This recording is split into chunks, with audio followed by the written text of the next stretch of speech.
आज पटना हाईकोर्ट ने बिहार की राजनीति में भूचाल मचा देने वाला फैसला सुनाया है।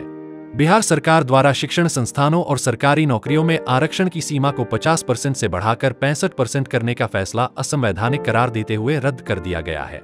राज्य सरकार ने SC सेंट, OBC और EBC के लिए आरक्षण बढ़ाने का फैसला लिया था। इस फैसले के खिलाफ भागवत शर्मा समेत कई याचिकाकर्ताओं ने हाईकोर्ट में याचिका दायर की थी। पटना हाईकोर्ट में चीफ जस्टिस KV चंद्रन की बेंच ने इन याचिकाओं पर 11 मार्च को सुनवाई पूरी कर फैसला सुरक्षित रख लिया था। आज कोर्ट में जब फैसला सुनाया जा रहा था तो कोर्ट रूम में क्या हो रहा था, चलिए जानते हैं।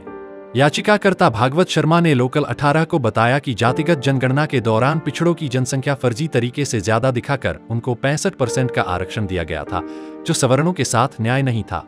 चीफ जस्टिस KV चंद्रन की बेंच ने इस आरक्षण को अनुच्छेद 14, 15 और 16 के तहत संविधान के खिलाफ मानते हुए इसे रद्द कर दिया। देखिए, न्यायपालिका ने आज हमारे साथ न्याय किया है, सवर्णों के साथ न्याय किया है। और बिहार में जिस तरीके से गलत एवं फर्जी तरीके से जातीय जनगणना की गई और उसी आधार पे जो सभी लोगों को पिछड़ा शेड्यूल कास्ट शेड्यूल ट्राइब का एक बड़ा वर्ग दिखा करके उनको जिस तरीके से 65% आरक्षण दिया गया, ये कहीं ना कहीं बहुत गलत है। हम बाबा साहब को मानने वाले लोग हैं और हम आरक्षण विरोधी नहीं है। हम तो जो गरीब हैं उनके लिए हमेशा से ही मांग करते आए हैं, लेकिन आज यह दिखाया गया है, सवर्णों को उनका दुश्मन दिखाया गया है कि सवर्ण उनके दुश्मन हैं। लेकिन आज जो आरक्षण का दायरा बढ़ा करके 50% सीधे 75% कर दिया गया है, ये गलत था। इसके खिलाफ हम लोगों ने पटना हाईकोर्ट में पिटीशन दायर किया था, जिसमें आज हमें सफलता मिली है।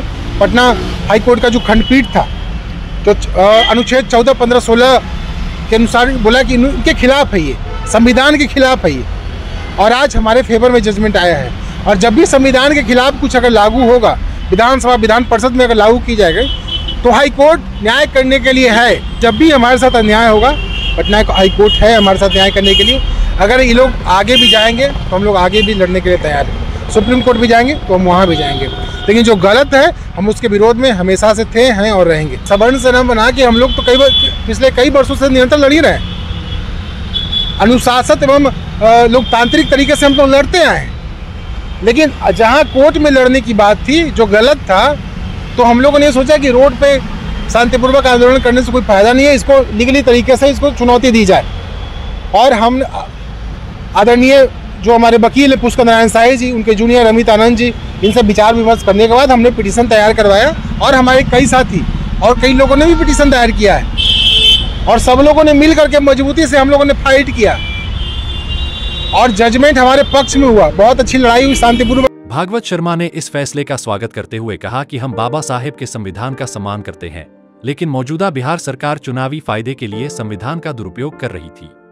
हाई कोर्ट ने आज साफ कह दिया है कि आरक्षण का लाभ किसी जाति की जनसंख्या के आधार पर देना सही नहीं है।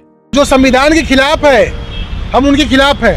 हम संविधान को मानने वाले लोग हैं, हम न्यायपालिका को मानने वाले लोग हैं, और ये लोग जो हैं वो संविधान को मानने वाले लोग नहीं है। हम बाबा साहब के द्वारा जो बनाया गया संविधान है, हम उसको मानने वाले लोग हैं, और ये लोग संविधान के खिलाफ जाकर बात कर रहे हैं। तो जो संविधान के खिलाफ है तो हम उनके खिलाफ रहेंगे, हमेशा से रहेंगे। इस फैसले के बाद खबर आ रही है कि बिहार सरकार सुप्रीम कोर्ट का दरवाजा खटखटा सकती है। इस पर भागवत शर्मा ने कहा कि हमारी लड़ाई जारी रहेगी, हम लोग भी सुप्रीम कोर्ट में सरकार को चुनौती देंगे। लोकल 18 के लिए पटना से सच्चिदानंद की रिपोर्ट।